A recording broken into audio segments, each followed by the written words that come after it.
Hello and welcome to another eCom Ops podcast. Today I'm so happy to talk with Luis, a sales enablement strategist and consultant dedicated to tech SaaS based B2B professionals. Welcome to the show, Luis. Great to have you. Thank you for having me, Norbert. I'm excited for the opportunity to connect with you. Oh yeah, I'm happy to have you guys. This is really great to have a real sales guy here who can help us a bit to understand that better. But tell me a bit, or tell us a bit about yourself and about what you're doing. What is the background? Why sales? Why sales? Sales happened accidentally for me. I'm first generation, so I'm the first in my family to pursue education and pursue a career, first to ever start a business, right? And so I didn't have a blueprint or a roadmap or anything like that. And after trying a shot in careers in healthcare and careers in law, I stumbled into business after a friend said, I think you have what it takes to sell, and you don't realize it. And so I went through my first ever, tech or the cool business interview, corporate interview. Went through 8 rounds, knowing nothing about sales or sales processes or how to sell. And I got the job offer, and it confirmed, if nothing else, my capacity for selling myself. And so I walked on a path that took me through a journey I would never have anticipated. And I ended up being recruited to work on some of the most amazing sales teams for the most amazing companies. I've been recruited to work at companies like LinkedIn, Google, Uber, Tesla. I've also worked for the Wow. British Broadcasting Corporation. So I've had this amazing experience selling different products and services to companies all over the world. Um, and I've had an experience that has blown my mind. And I would say that I am entirely unconventional because unlike most people's perception of salespeople, I'm not sharky, I'm not pushy, I'm not super aggressive. I take a more consultative approach. And I think that's actually what's helped me in my career. That's really cool. And to be honest, I hear you talking on this podcast, and it's so yeah, so very nice talking, not this typical sales approach like pushing in and filling the entire room. And it's really very interesting to have a sales guy talking with you like this, like we are talking in this casual way. Yeah. What does a sustainable sales culture mean to you? Yeah, that's an excellent question. I think a lot of focus in the sales organization is around performance. And often we are so hyper nuanced in conversion rates, connect rates, and things of that nature that we forget that there's a prerequisite to performance, and that's wellness. The ability for a salesperson to take care of their mental and physical health has a direct impact on how much revenue they can produce. Right. And so I would say that when we think about the sustainability of a high performing sales culture, we want to think about all elements of psychological and physical well being. Right. Hmm. And making sure that we're creating training that is inclusive, making sure that we're creating training that also guides reps on how to navigate very difficult conversations, perhaps when they're dealing with irate customers, when they're met with discrimination from customers and things of that nature, or even being able to capture their own unconscious bias in the way that they deal with customers. And so I think that a sustainable culture has to be holistic in its approach and its consideration. Hmm. Very interesting. I mean, you are now really long in sales. So, what has changed? Let's say last 10 years in sales, and how is sales working now compared to the past? Yeah, that's an excellent question. I think virtual selling is not anything new. I think the acceleration of other industries adopting virtual selling has certainly happened in the last few years because of the pandemic and all the sort of economic ripple effect of that. But I've worked in the tech industry for almost 20 years, and I've been selling virtually, using some of the tools that we use now for a while. So I just want to contextualize that there's changes happening across every sort of sector and sort of different levels, because from my perspective, what's changed not only have we do we are we more centered around virtual selling, but we have more data than we used to. We have greater revenue intelligence. We can better assess how it is that customers respond to different features or different value propositions, or even the ways that they hesitate or sort of communicate their concerns around investing in something.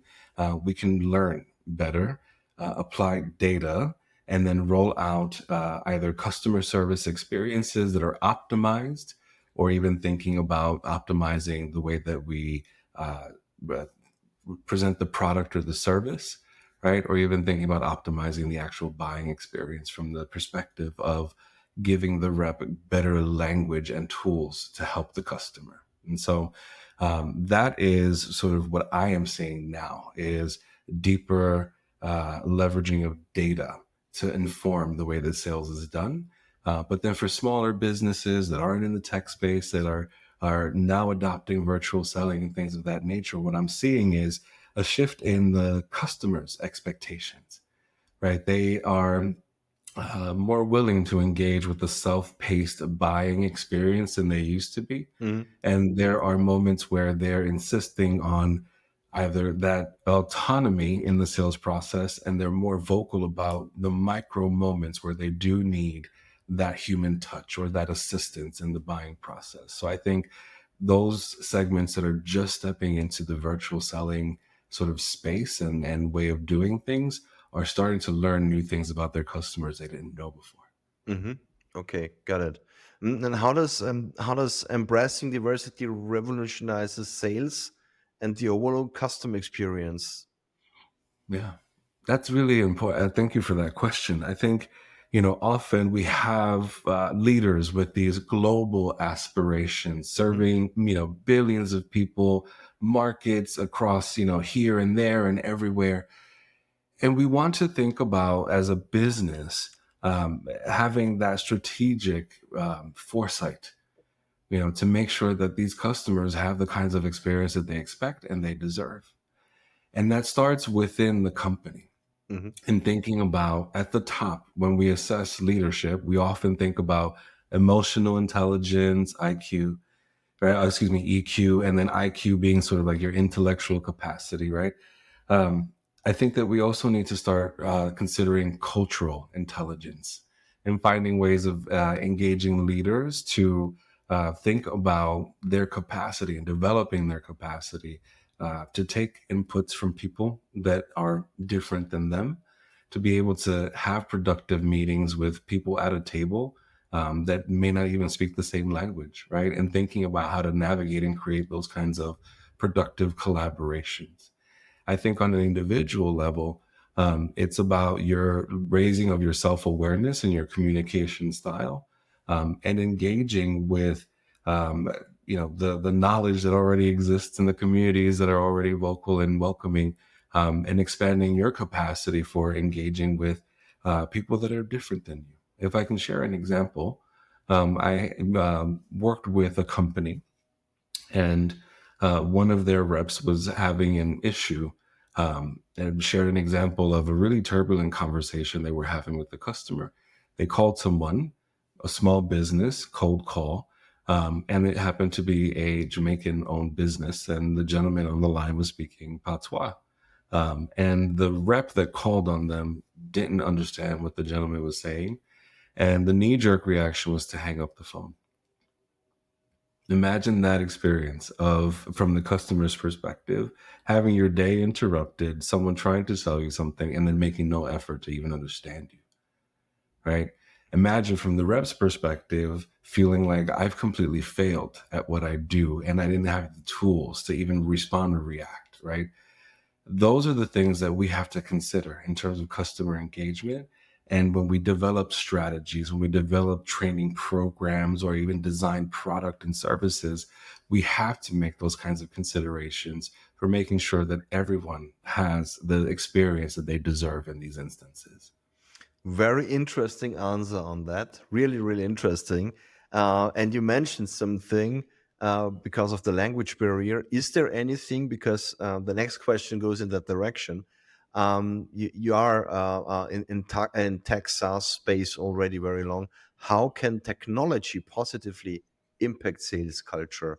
Is there even a technology where we had a language barrier to get and overcome this? Yeah. I mean, there are certainly different translation tools and things of that nature. I think in the instance of the example I shared, there was an opportunity to just slow down or even ask the customer to just repeat themselves, right? I think that when it comes to the technologies that exist now, I think of revenue intelligence tools like Gong or Chorus.ai. These are really popular tools when we talk about tech and SaaS companies. They often implement these tools. They will record and transcribe sales calls and then using AI analyze things like purchase intent, identify next steps to take with the customer and things like that. That kind of technology can certainly improve productivity and performance, right? I think that's also, this is the tool that helped me uncover the example that I just shared with you, right? I think there's also an opportunity to listen more deeply across what's happening within a business or a sales team, and then be able to, with examples and with data and samples of calls and things like that, be in a position to optimize, Mhm. the policies and the programs and things. How do you typically come into a company and help them to optimize the sales process? What's your process on helping those companies? Absolutely. The way that I step in is there's a moment of listening and learning and just assessing the needs of the business. There's often a problem, and I have to get to the root of that problem, because that problem is usually surface, Mm. right? And it's usually rooted in lack of a policy, lack of a tool, lack of structure or strategy, right? But it's often pinned on like, oh, we can't seem to get this to work, right? Because of something else. So I have to stop everyone and just like really explore and diagnose the problem. Then based on the tools that are available, looking at the players on the team, I'll then come up with the strategy to say, okay, we're stepping in. We want to improve the culture around sense of belonging and around, performance as well. We're starting with a survey at the top, needs analysis with the leadership. Then we have to survey the reps. What is it that they expect from their day to day experience, right? Let's understand from their perspective where the misalignment or the lack is. And then after that, putting together a detailed sort of plan in place to say, okay, we're going to start with a series of training for leadership before we train the reps, because we have to make sure that the leaders have the language, the frameworks, the methodology, and the confidence to implement the changes to sustain the culture. Then we do the rollout with the reps. That's when we start looking at performance training, implementing processes, making sure that their goals are clear. The resources that are available to them are very clearly communicated and easily accessible, right? And then also making it clear what's expected of them relative to performance and pacing them towards that performance. And then at the end, of course, it's all about data points, right? So we're either assessing the reps so that we can see their progress over time, or certifying them, behaviors and competencies, just to make sure that everyone's aware of the opportunity to either learn or develop from there. But that's the approach end to end. It is very data driven, and it's also driven by the people within the company. Lots of inputs from the teams themselves. This sounds like a very long process. How long does something like this take to be implemented in a good company? Yeah, I think if there is an appetite for acceleration, we can certainly get a strategy and get the operational sort of muscles in place within 3 months. Yeah, I think the change energetically and culturally, where you can feel like you're part of a team that is humming the way that you want it to, that's a much longer process. And yeah, that is really on the company, right? If there's a lot of transition and leadership, pivoting and strategy and things like that, it makes it difficult to anchor the yeah, culture. yeah. And so, yeah, I would say that it is a commitment for sure. It's very interesting because given of your experience in Silicon Valley, how would you assess its sales culture compared to what you're telling here? Yeah, so that would be interesting. Yeah. I have a very different perspective, right? I work Yeah, in an industry that, as much as there is massive opportunity to do better and to implement better policies and treat knowledge workers better, and make more progress around inclusion and equity and things like that. I still work in an industry that's a lot more progressive than other industries, yeah, which means that my sales teams looked global. There were multiple languages spoken on the sales floor. There were people of different genders. There were people of different races in ways that I hadn't experienced when I did work on Wall Street or when I worked in law, right? Those environments were very, very uninclusive. And so I would say that that is the experience that I've had generally working in tech. Some environments were more inclusive than others, right? Some companies have more progress that they've made and more resources that they've allocated around designing their teams this way. And then as far as the sales culture, right? Technology was always at my disposal, right? Things like data, market analysis, right? Like anytime I would step into a business and start to develop a book of business or a territory, I had insights to work with, I had content to work with. I would leverage things like video selling before it became a thing, before TikTok ever existed, right? I was already inserting video into emails and things like that as a way of personalizing the sales process or accelerating the sales process, right? Rather than having a second or third demonstration, I could very easily just do a screen share and send that and answer the question via yeah. email, right? And that those were tactics and tools that I was using all along. And so I think that that really changed the way that I thought about sales. It wasn't about squeezing the fruit; it was about making connection. Okay, that's great. Can you share a story of a customer where implementing your ideas, your concepts really impacted the sales or customer relations positively? Yeah, gosh, I'm trying to think of. There's one agency that I work with that I love their team. Their founder is someone that is so hyper focused on making sure that the customer has the most delightful experience. They're a publicity agency, and they have scaled from six figures to seven figures, and in the process they brought on a team, and using a Google Doc, that's how they trained their teams up, right? Which served to a certain point, but when you reach a certain scale in your operations, the things need to be more streamlined. And so stepped in, got my hands on that playbook, did the needs analysis that I mentioned, surveyed all the, publicists and all the reps. And then we implemented a more robust playbook. And then we also developed training around some of the publicity needs of the group so that it made it more turnkey to onboard more publicists as we started expanding, right? So we looked at all the ways of creating leverage and automating the process as much as possible, implementing tools that allowed for that. And now that agency is doing incredible work, placing clients in the most reputable media outlets across the US, working intentionally to recruit clients that are underrepresented who might otherwise never have a publicist or have reached out to them or may not have considered publicity for their businesses and are seeing amazing results. And so I think that the takeaway from that story is the leader's willingness to change Mhm. and willingness to try something new and stay the course, right? Because you don't see immediate results when you're making any sort of transformation within business. Um, but you have to trust the methodology and the strategy. You have to trust that with time, eventually the pot will boil. Yeah, I got it. It's very interesting, and you mentioned something that is so important for sales, namely the playbook.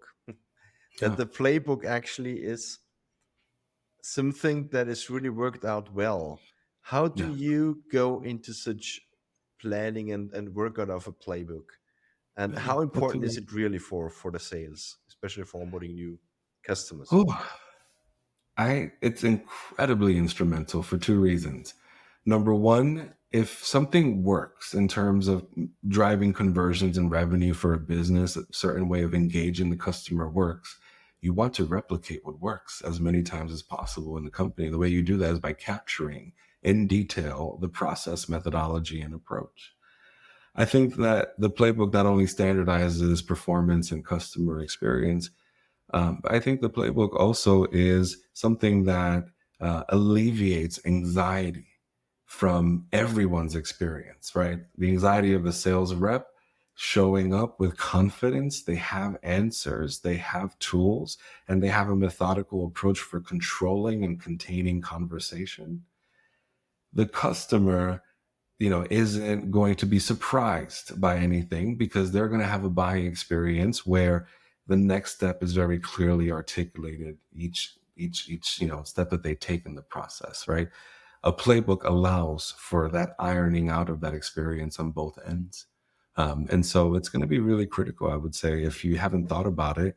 Um, Sales is a very predictable process, right? And so if you don't have a predictable process, I would say that's your cue.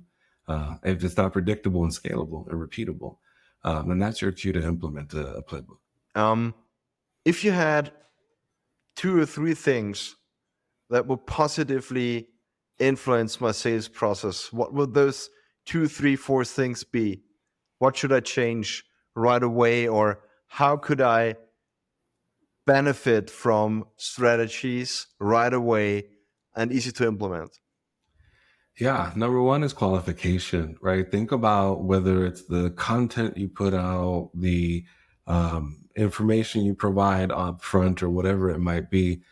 You want a person, a prospect, a customer, a business to understand upfront if this is the right product or service for them, if they have the right budget, right? All those considerations, I think, are going to be really important to spare yourself any unwanted loss of time or energy or focus. Let I me think the hook in here qualification, a very, very interesting one. So we have one qualification. You mentioned the budget. One thing that is so hard for salespeople, and I fully can understand this, is to get the budget from the customer. How to do that? you do that up front. So if I were to jump on a call with someone, like if you came to me, Norbert, you were like, "Hey, I've got a sales team. We're not performing where we need to perform. I think we would benefit from having strategy, structure, training, and things in place. And we need this to happen before, end of year." Great, Norbert. Question for you. You said you want this done by end of year, so you have your sense of time. Talk to me. How much are you looking to invest to get this done? What are your non-negotiables around that investment? Before I ever talk about my pricing, you're telling me, well, I've got $10,000 to get this done. That puts me in a position to say, you know what, this is what I can do within that budget, or this budget won't help. The only way we'll make impact is at 50,000 plus, and this is why, right? And so that's how you can avoid, a situation where you're backed into a corner. Is just ask up front, what are you willing to invest to get this done? This is what I hear so much from different sales people of the teams that I'm working with, where they say, "Oh, it's hard to get the budget. The customer doesn't want to tell the budget up front. They always ask for a quote first." I mean, it makes really sense, and it's also the way that I personally am working like this as well, to really ask for the budget up front. But it's something I think that needs to be in the right at the right time. Yeah, Mhm. you do not open a call with, "Hi, my name is Norbert. What's your budget? Let's talk." Yeah, So it needs to be the right time, I think. But you're absolutely right. It needs to be before you go into too much discussions, because it's just a waste of time if your product, your service does not fit into the budget of the customer, right? Mhm. Yeah, it's certainly not one of the first questions you ask. It's not, there's a way to build a relationship and Yeah. control a conversation with a customer.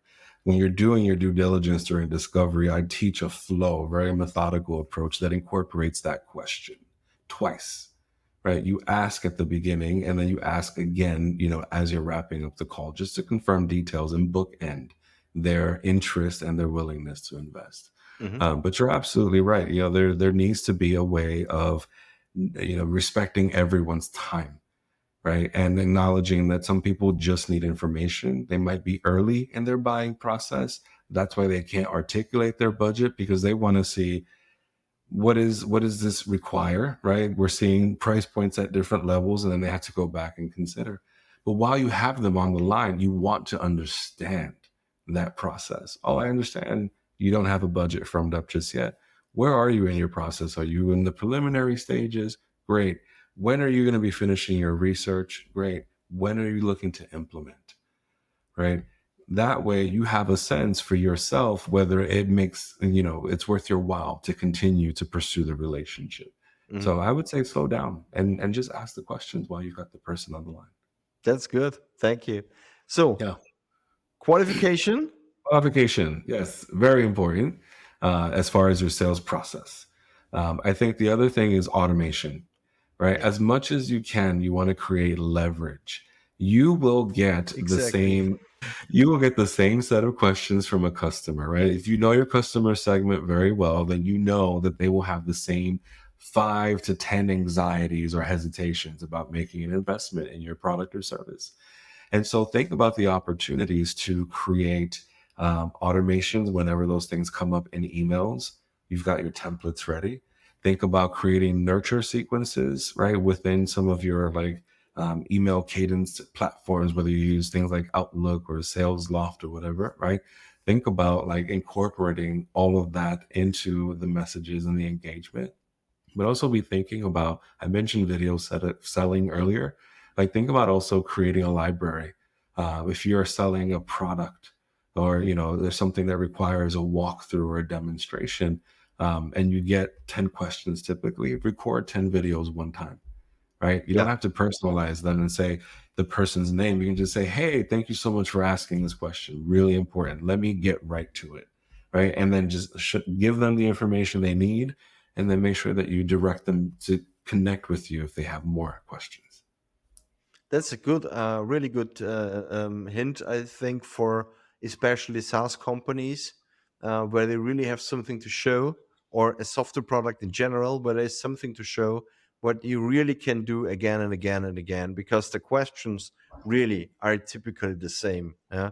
At least some of the questions, and for Yeah. the rest, shoot the video. So I'm a big fan of those quick video tutorials because also when I sign up for the new SaaS software and I have a question and I get a quick uh, video tutorial, maybe looking like recorded for me, even if it's stock.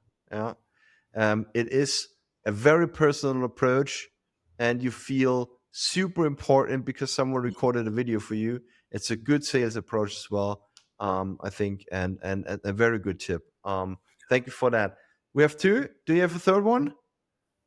The third one I would say is thinking about your way of either surveying or reconnecting with customers at the end of their process, right? It could be a week after something is closed, a deal is closed, or a tool is implemented, right? But you have to create a way to just boomerang and say, hey, what can I either improve, or did you enjoy your experience so much that you'd be willing to refer someone else, right? Hmm. You want to gauge where they are in their buying experience. You want to allow that grace of like, I had a great experience working with you. Obviously, I needed this tool, this service, right? I would have liked it if you responded to me sooner on this. I would have liked it if you held my hand a little bit more during this process or walkthrough, right? That kind of feedback can then help you to optimize your sales process, create more of those stock videos if needed, implement new templates in your cadences and things like that. So you have to develop a capacity for active listening all the way till the end. Yeah, that's good. That's really good. Feedback is always good. And the question to get a recommendation, of course, is a nice one that Yeah. exists for many, many years. And I read it also in um, Wow, I don't know if the book is I have the German is wie man is the German name of the book, but I do not remember it anymore how it is called in English. But maybe we can refer it later on in the podcast. But it's also there already to get recommendations after the sale. Very important thing. If it's possible, if the product fits, that's for sure a good thing. Um, yeah, we are already overdue. So we are already 10 minutes longer than typical podcast lasts. Um, but it's so interesting, Luis. Thanks so much. Give me one last answer, please. Who has taught you the most about sales in your career? Probably my mom, right? In terms Oh, of, wow, cool. yeah, showing up with good manners. And I Yeah, think the biggest lesson I learned from my mom is whenever you're invited to someone's home, make sure that you come correct so that you are always invited back. And so that's been something I carry with me in my career. It's whenever I engage with executives, whenever I engage with customers, however it is that I show up, am I making the best possible first impression? cool. That's great. It's the first time that someone mentioned the mom. That's great. Yeah, really. I love that so much. Um, Thank you so much for your time. Yeah. Thank you. I And really appreciate the opportunity. enjoy your time and get some sales done. Thank you. Thank you. Bye bye, Luis. And that's it for this episode of the eCom Ops Podcast. If you enjoyed listening and would like us to find and interview more e-commerce operations experts, please search for eCom Ops Podcast in your favorite podcast listening app and then subscribe, rate, and review. Until next time.